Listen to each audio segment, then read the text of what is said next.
So, when you're creating your connection to yourself, it's really important to really just find your own space, find your own energy. This allows you to kind of tune into the core of who you are without all of the external um, stories that we put on ourselves through childhood and through growing up and through what the media is telling us we're supposed to do. So with all of that extra stuff, tuning into the core of who you are and beginning to make your decisions from this place. Um, so creating your space for self-connection. This is going to help you identify what your own energy feels like. It's going to help you identify your needs. It's kind of weird, but we don't know what a lot of our needs are because we aren't taught to identify them as priorities if they're anything above the bare minimum. So this is going to get you out of that survival instincts, the survival mode, and start to supplement that into a more expansive living space. And this is also going to help you decipher what your true beliefs are versus what other people's beliefs or what we were taught we were supposed to believe. And then also this is going to help you identify your own emotions. And also where these emotions are coming from. So a lot of times your emotions are linked to a limiting belief. And sometimes they're linked to a trauma or a situation that you experienced in your life. And so sometimes you are experiencing emotion in the moment that's not correlated to the event. The event just triggered an old emotion that hasn't been healed. Hopefully that makes sense. But as you begin to deepen this connection more and more, you're going to be able to see the correlation a little bit easier because you're not going to be stuck in like the outer layers of yourself. You're going to begin to deepen your layers. Lisa says, we don't know what we don't know is true. We have to take the time to get to know ourselves. Which, I have this little piece of hair. There we go.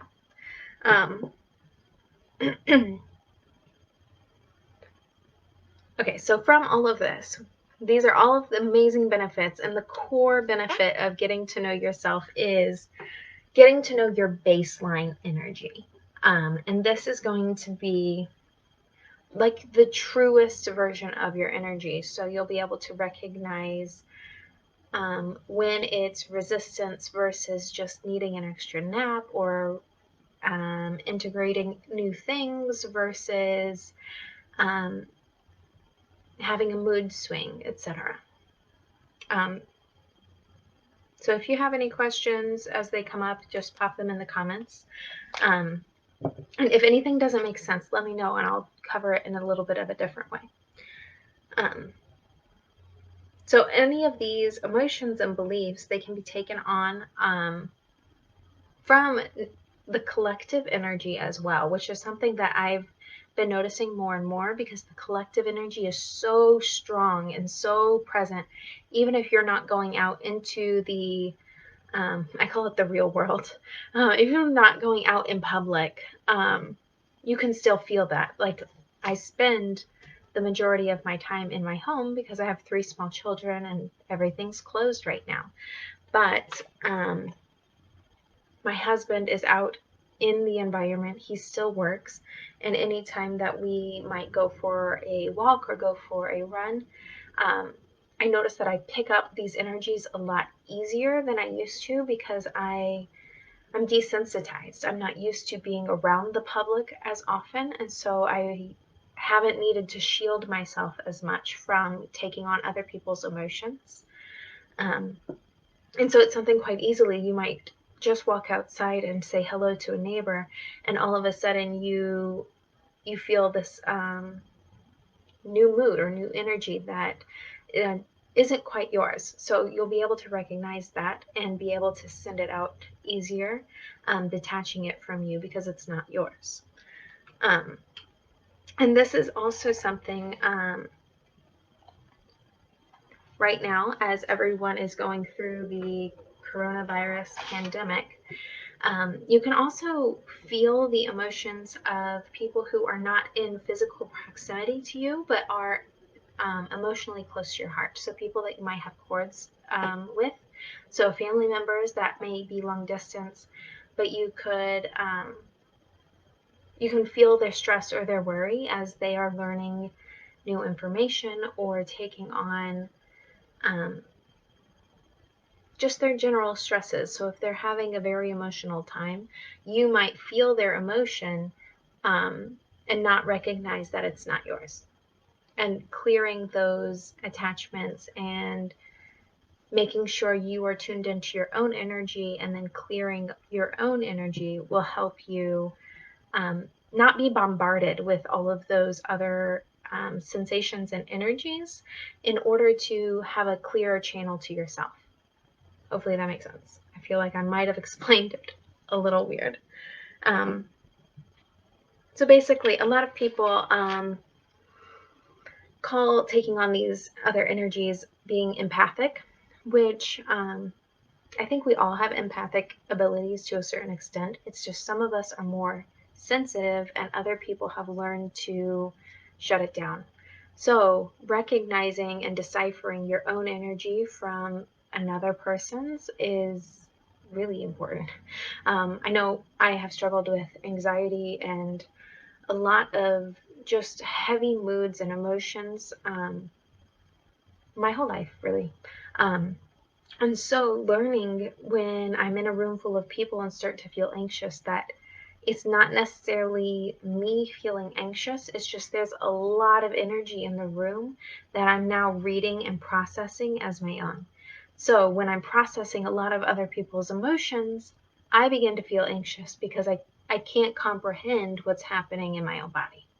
Um, so, when I learned to decipher my own energy by getting to know my baseline and feeling what my energy felt like, I was able to more clearly separate. So if I'm in a room with a lot of people, I can bring my energy in and feel myself surrounded by my own energy without bringing theirs in to process it, if that makes sense. So, how to get to know your own energy. I'd like to go over the difference between practices, tools, and techniques because I feel like there's a lot of overlap. Um, so for me, a practice is something that you routinely come to and use often daily or habitually. So like for me, journaling is one of my practices. I do journaling every morning after breakfast. And sometimes it's just 5 minutes, and then sometimes I'm journaling all day throughout the day. And it really just depends on what I need. Another one that I have is my self care practice, which my practice is always present, but the tools I use within my practice might change. Um, so it's important to recognize when your practice is working and when they need to be changed or spiced up, because when a routine becomes habitual, sometimes it loses some of the benefits. So starting with a practice that feels really good for you, but then remembering if you go to this practice and it no longer has the same benefit, that you might need to switch it or alternate something. So for example, I think I shared on this a little bit, but a couple weeks ago, I was starting to feel a little bit off and I decided to really focus on my self-care. So I did a couple things that I usually do, which would be journaling, using my oils, drinking some tea, and I think I went for a walk. Um, and usually that's enough to just clear out any stuck emotions and I can move on with my day in a better place. But this day, I wasn't moving through it. I finished all of my practices and I still felt grumpy and irritated and just blah. So I was dissatisfied. I was like, why am I feeling this way? These are these are the things that are supposed to make me feel better.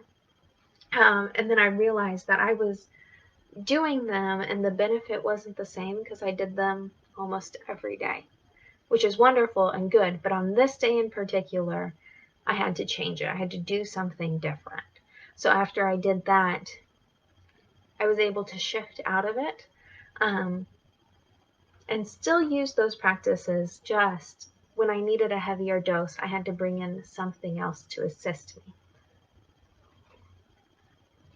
So tools are something that you can pull out and use when needed. So my self-care practice utilizes different tools. And depending on what your needs are and what's available to you, your tools might look different. Like I said, my favorite ones are journaling, meditation, my essential oils, and tea. I love drinking tea. Um, so techniques would be the way that you do things or the modalities that you use to access, adjust, or heal your energy.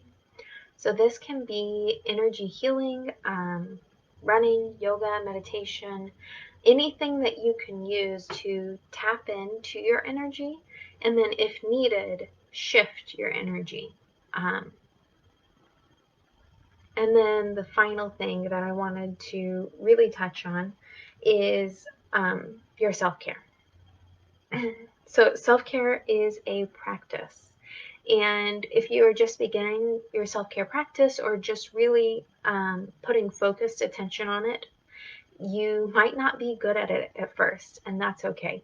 My self-care practice really started probably about 3 or 4 years ago. I had 2 children at the time, and I was just really into the mom zone. I was a stay-at-home mom, and I felt like I was running all the time.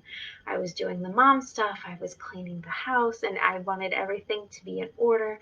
And by the end of the night, every single night, I was burnt out. I was literally working from morning to night, and I was just so exhausted. Um, and not only that, I mean, I was having major mood swings. I was not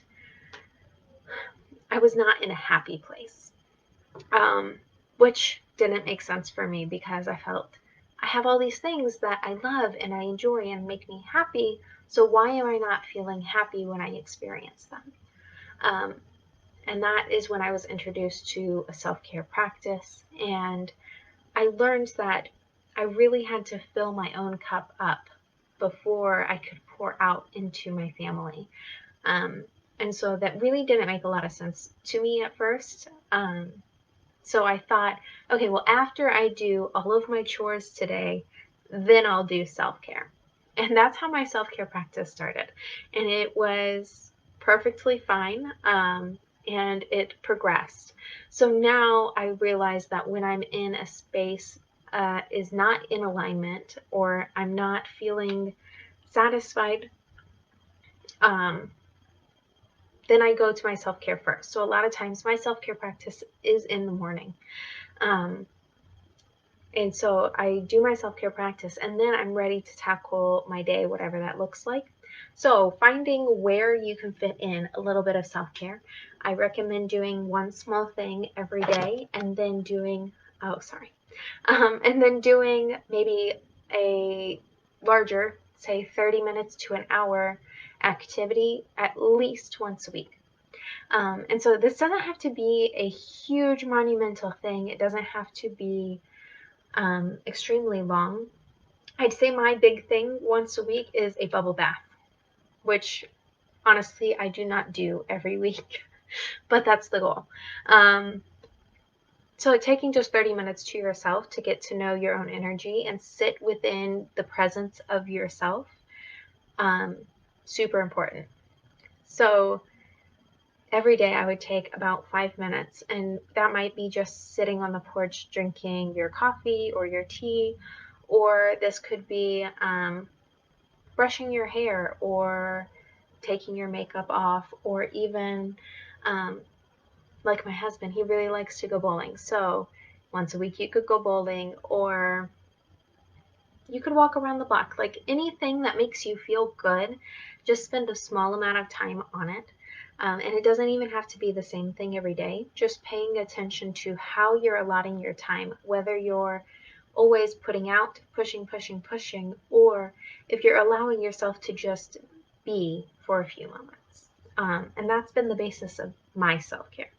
And that can look different for everyone, but I do think that self-care is a necessary part of being a human, which is not something that, well, maybe you were, but I was not taught that it was something that I was supposed to do growing up. I never saw the importance of it because the people in my life did not have a self-care practice. They were always focused on pushing on the external in order to move forward or gain more in life, which really turned out to be a backwards practice.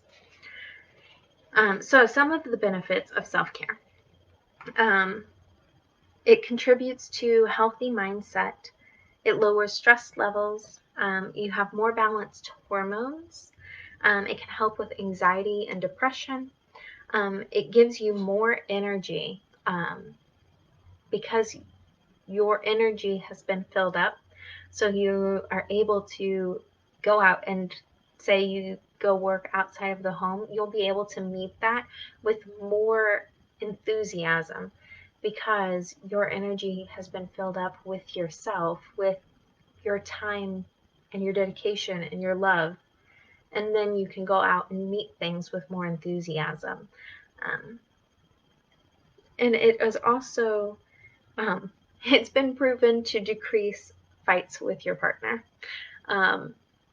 which for me is a huge bonus. So, what I really recommend is establishing a basic self-care practice. And then as you get accustomed to that practice, you can expand on it if you'd like.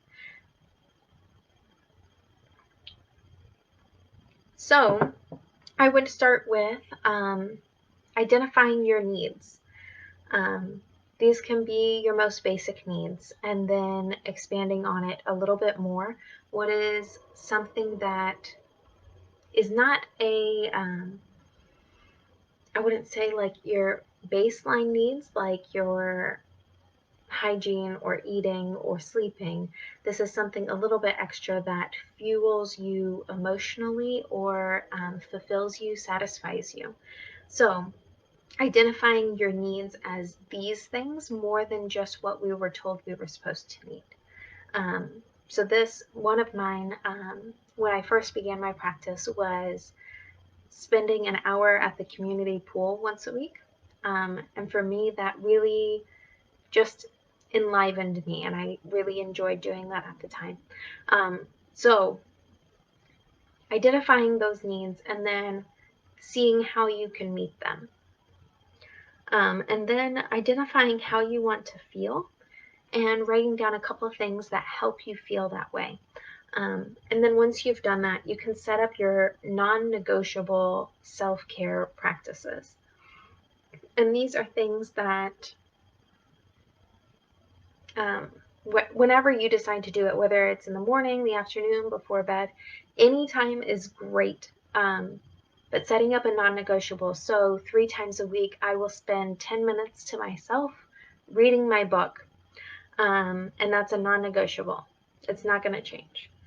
And then determining a timetable that feels good for you. I really like organization and lists because it makes me feel more put together.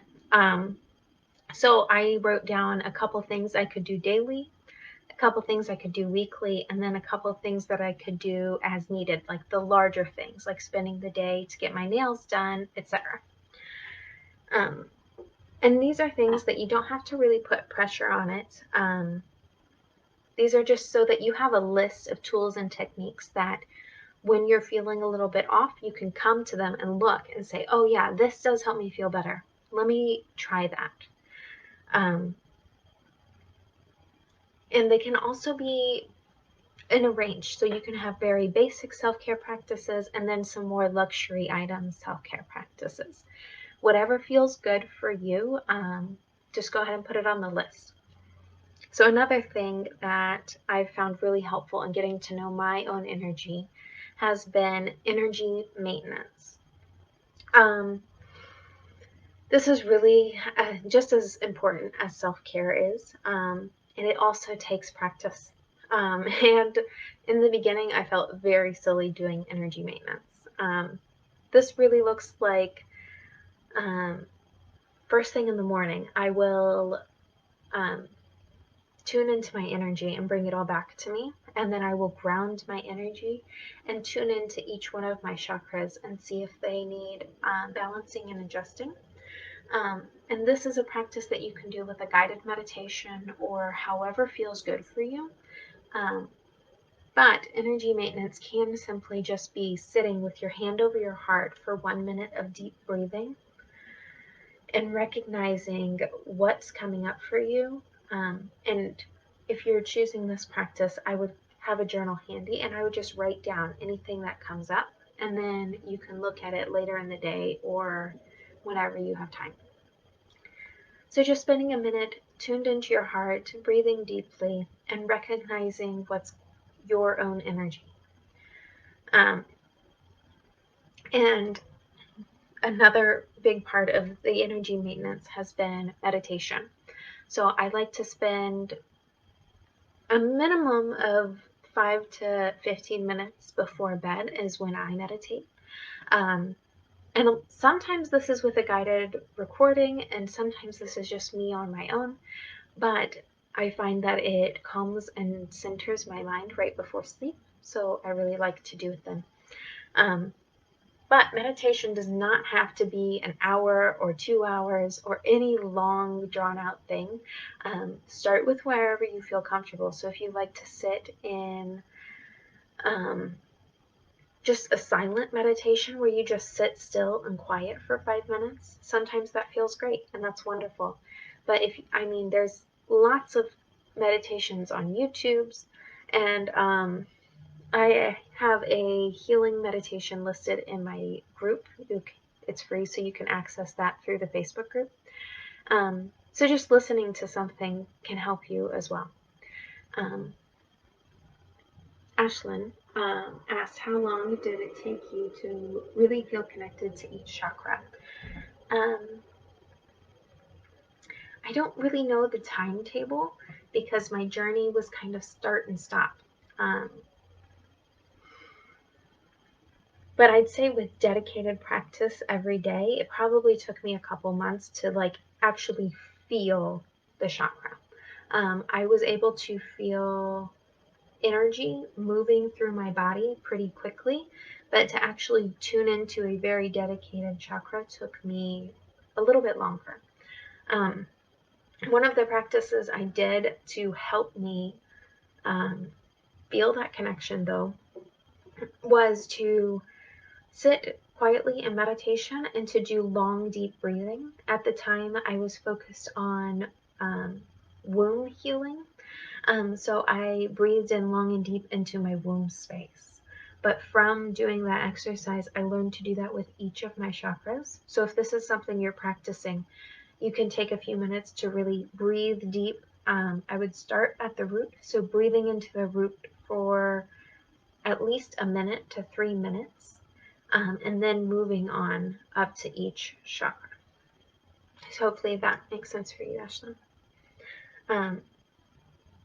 And meditation in general, it helps you establish that baseline, because when you quiet your thoughts and center yourself really on the heart, but just in general on your own self, when you are centering yourself, it can establish that baseline of your energy, so you start to recognize what your truth, what your core truly feels like.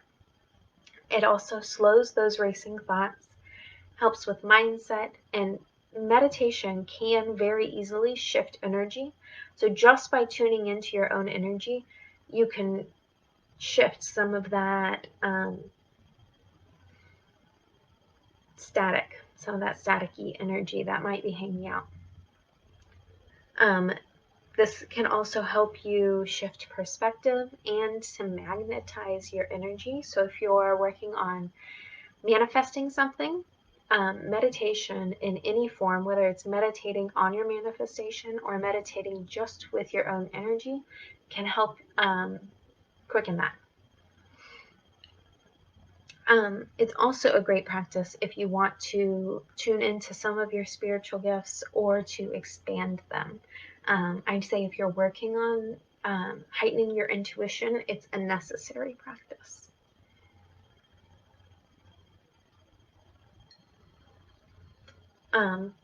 And another part of energy maintenance is grounding. Grounding is really, it feels basic, but I think that a lot of us forget how important it is.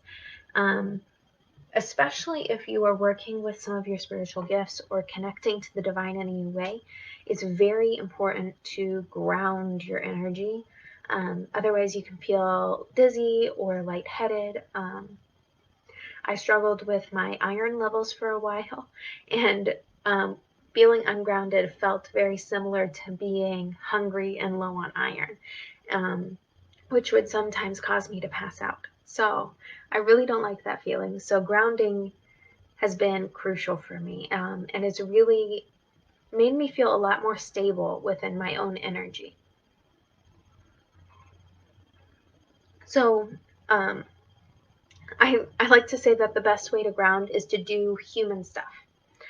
This can be washing your dishes, going outside, walking barefoot in the grass. That's another one of my favorite things to do. I like to feel the grass on my feet. Taking deep breaths and just dropping into your body.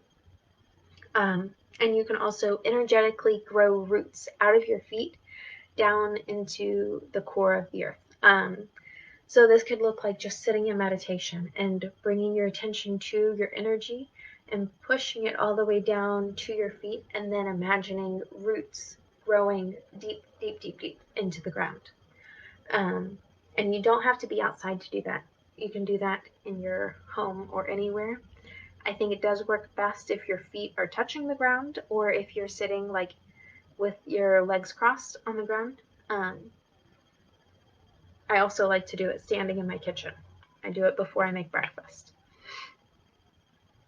Another good way of grounding is to walk, exercise, or stretch your body. Just moving your body anyway will help you drop into your body and help you ground some of that energy.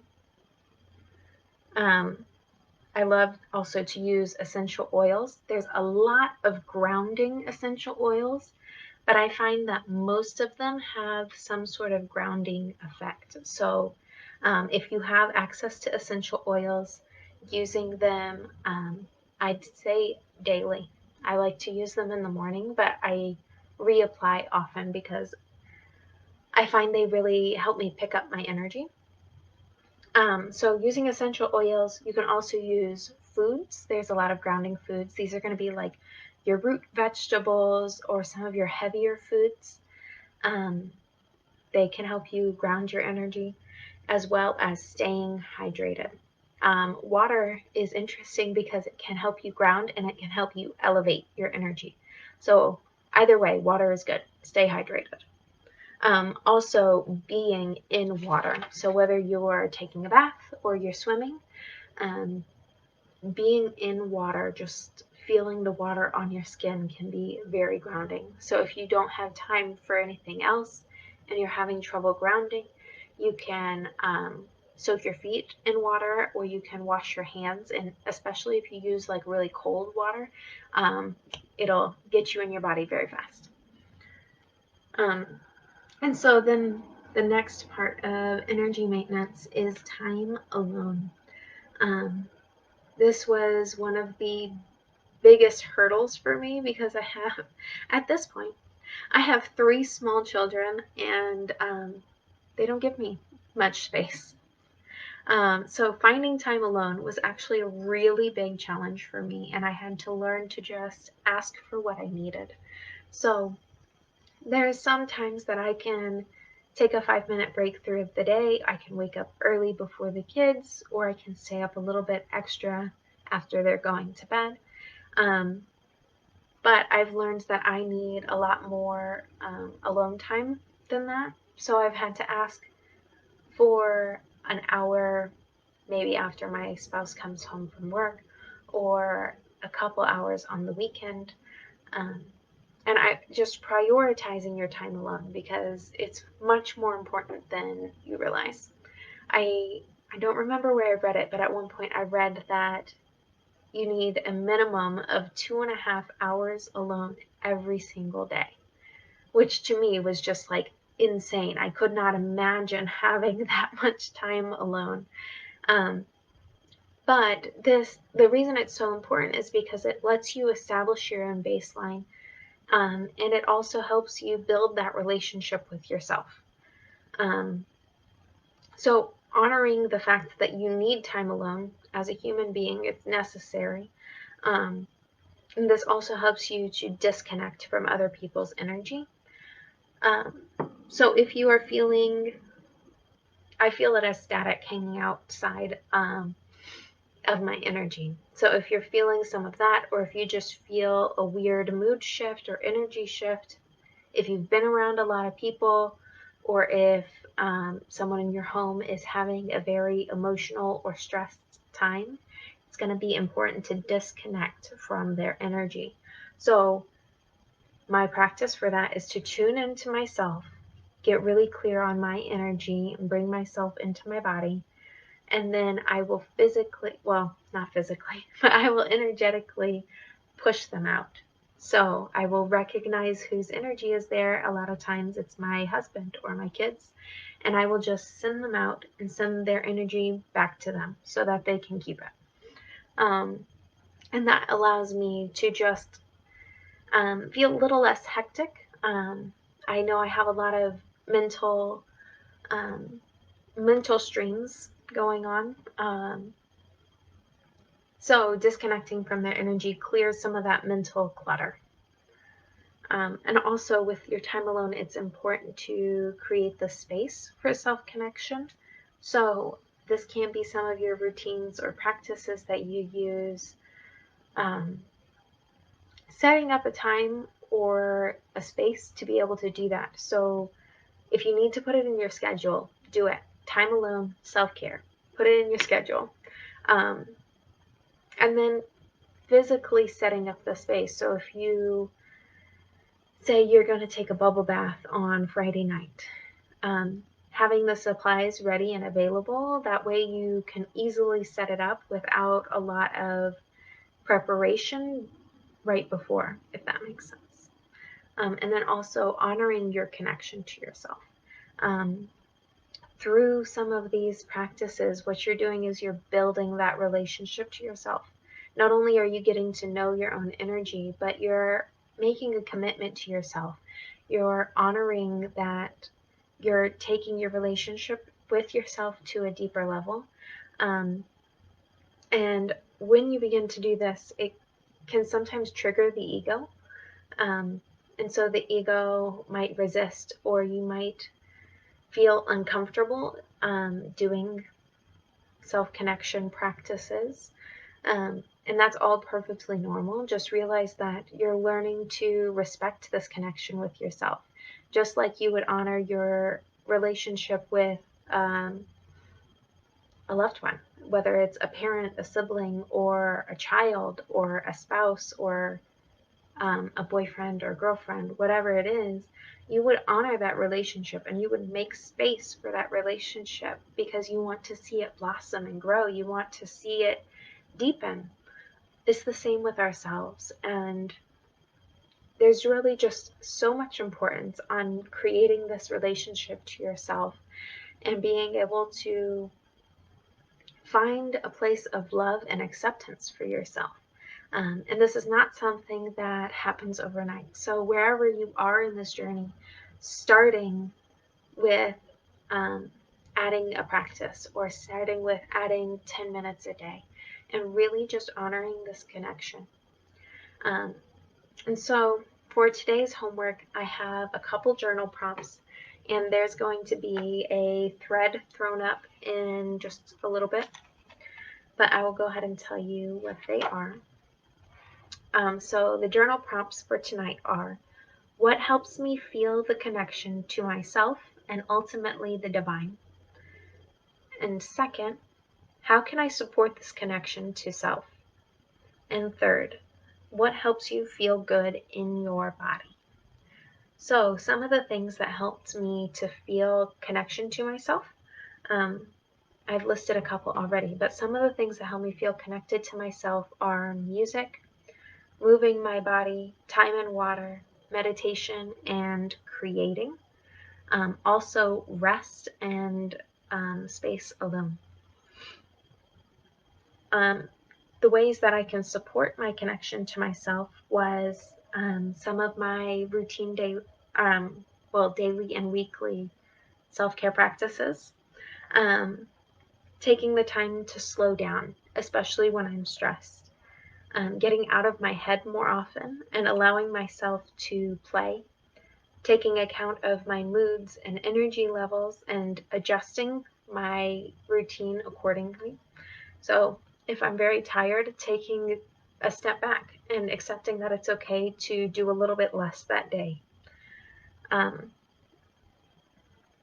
also boundaries are a very big part of supporting my connection to myself. So when I say I'm going to spend 30 minutes tonight in meditation, I'm going to do that. That's a boundary that I've created with myself and my partner, and I've let it be known that this is important to me and I would like that to be honored.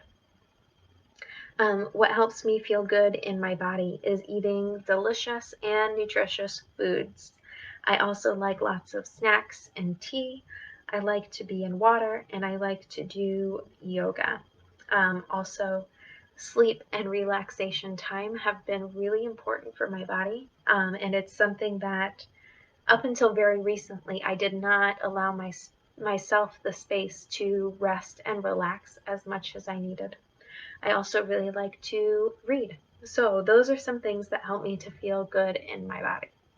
And if you have any questions on that, you can comment here or you can just message me, whatever you're most comfortable with.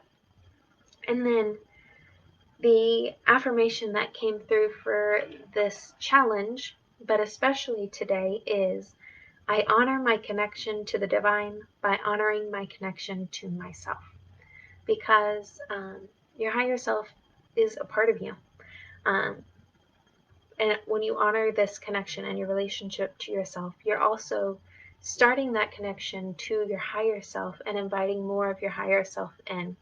And this extends to your relationship to God or Source, however you see this energy.